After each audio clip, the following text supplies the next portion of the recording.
Okay, so this morning we're going to talk about the poem by E. Cummings, next to, of course, God, America, I. What do we think E. Cummings is trying to say in this poem? I think this is a really interesting poem, but I think in terms of the collection, it's perhaps one of the most confusing for all readers, not just younger readers. I think initially the confusion comes from the fact that there's a lack of punctuation and lack of control, and that's why it makes it confusing. But I think on second or third reading, we see that E. Cummings is trying to mock politicians in a way. It's very much an anti-war poem, an anti-politician poem, mocking the politician, but beyond that, I think mocking the people that listen to the politicians. And the message certainly seems to be, I think, kind of attacking people who absorb everything that they hear through the media and through politicians. And I think it's interesting that you read it certainly in the context of our time now, when we have such analysis of what politicians are doing and such criticism. It's kind of a pick and mix approach, isn't it? Because it's got lots of political rhetoric and lots of sort of references to traditional American songs and national anthems and things like that. So it talks about Land of the Pilgrims, Dawns Early, but then it never finished off. So it's when you read it at first, I suppose lots of people think it's just absolute gibberish, or maybe that's the point that he's trying to make, that what politicians say is gibberish all the time, and it's just simply for the benefit of those people listening. Yeah, I think it's very much an attack on the politicians. I think, there is an implied criticism on the people who take it seriously and are taken in by it, but the politicians are the ones who have the power. And it's very much this poem about the power of language and about choosing the right words and manipulating people's feelings and responses using those words. I was going to say, I think it's very much an attack on America, and I think at the time when the poem was written, it was very much seen as an anti-war, almost mocking the pro-war patriots. But I think it's very much, if you look at the title of the poem, the juxtaposition of God, America and I is purposeful and interesting, and I think that what perhaps the poet is trying to say is perhaps about the way in which America does perhaps enforce itself into political situations and sees itself as very much a power that is able to resolve world issues when often political and war issues that are not really concerning themselves. So it's to do with their idea of their concept of the manifest destiny, that the world will follow and ultimately the world will become a satellite of America, because it's only America that has the answers and the true destiny. I think you can't avoid looking at the language in this poem, and E. Cummings was very concerned with language. He often broke the rules, as we think of them, of language and grammar and structure and syntax to make a point, and he certainly does that in this poem.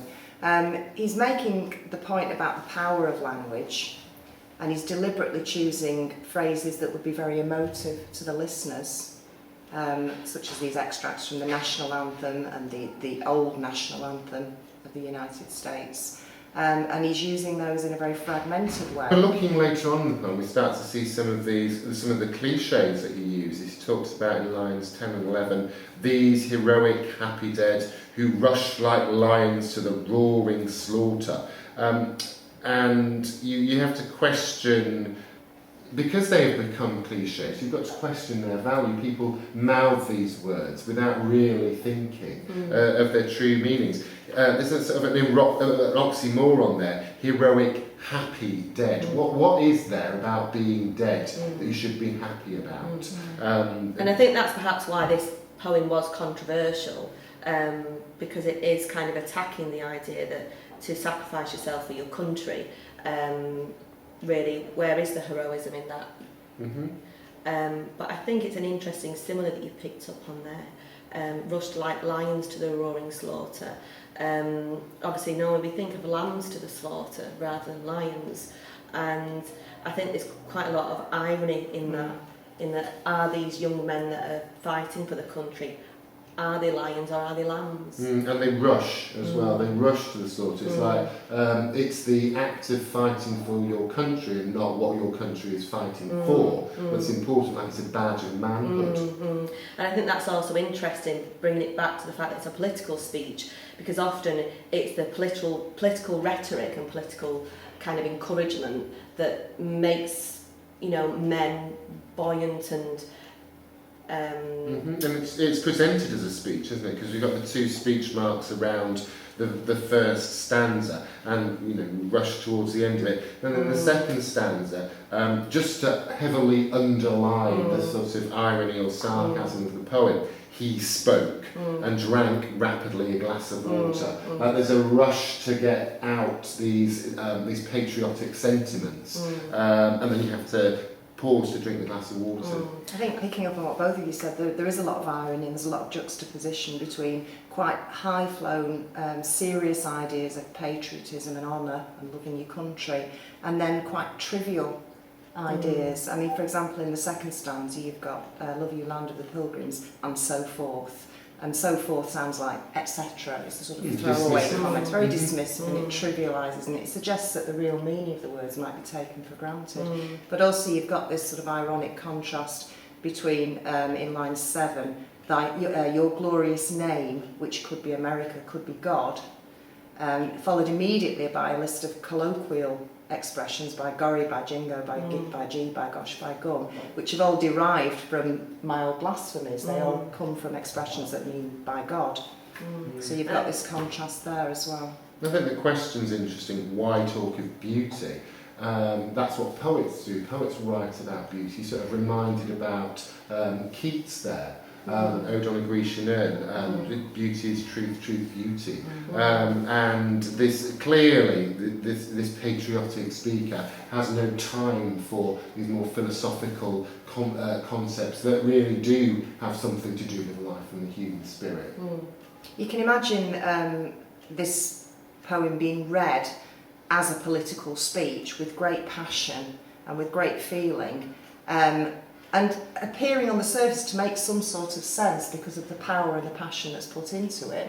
But then when you actually look at the language that's used, because it's broken and it's contradictory, it doesn't make sense. And I think that's the point that he's making, that you need to listen more closely and not just hear the words and phrases that are familiar, but actually see how they fit together and what sort of sense they're really making, if at all. I think in that final line where he says he drank rapidly of a glass of water, I thought that was interesting, that he's drinking rapidly, and what could the possible interpretations of that be? That he's nervous, he's anxious, or is he in fact angry? Or that he's got no actual confidence or belief in what he says. Yeah. It's just all come out so quickly. Okay, I think the structure of the poem is very interesting, and it contributes on one level to your initial confusion when you read it. Obviously, we know that Cummings very much played around with the use of grammar, the use of conforming to rules of grammar and rules of punctuation, etc. I think what's interesting in this poem is that it seems to follow on one level the sonic form, but also obviously doesn't completely conform to what we would anticipate. So it's got 14 lines, which we expect from a sonnet. It is in a sense about love of a nation, but then it abandons all the traditional rhyme and rhythm schemes that we would expect from a sonnet, say if we were to compare it to Shakespeare. So again, underlining that subversive nature of the poem. Although it does actually have quite a regular, it has an ABAB rhyme scheme, doesn't it? Which you don't notice as you read it aloud because it's so mixed up and so confused, and because there isn't any end stopping because of lack of punctuation. It does play about with these rules, and it fits the subject matter because he's sort of rejecting this formalised patriotism that everybody seems to abide by. And I think this creates the juxtaposition as well. You've got this very fragmentary nature. You've got one idea suddenly being contrasted with another. So you've got the heroic happy dead, and then you've got roaring slaughter. Even towards the end, the final line, and drank rapidly a glass of water, you've got this very casual rhyme of water and slaughter. which seems to emphasise the insincerity of the speaker.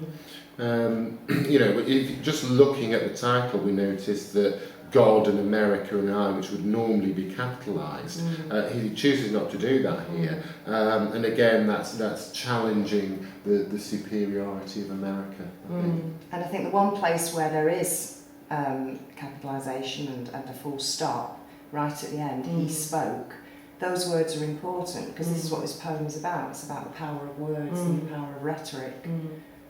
To connect next to, of course, God, America, I to another poem, I think my first choice would be Flag, because I think both poets are concerned with this idea of misplaced patriotism and challenging people's ideas about their own country and the importance of that. What would you compare it to? I think picking up on the idea of perhaps people getting involved in war and not always knowing the full facts of it, I think it's interesting to compare it to perhaps the charge of the Light Brigade, where we have a sense of doom almost that's coming across in that poem. And although it's you know, a celebration of the heroism of the people involved in the war, it's also, you can't ignore the fact that it is about perhaps a poor decision that was made and that these men have gone into battle knowing that it was the wrong decision and perhaps a fatal decision. And I think because it's about the power of language and the way that language can be used to manipulate people and to affect people's opinions, I think the right word is a useful one, because the right word deals with our perspective on people on the other side to us, whether they're terrorists, freedom fighters, or how we see them because of the power of language and how they're described.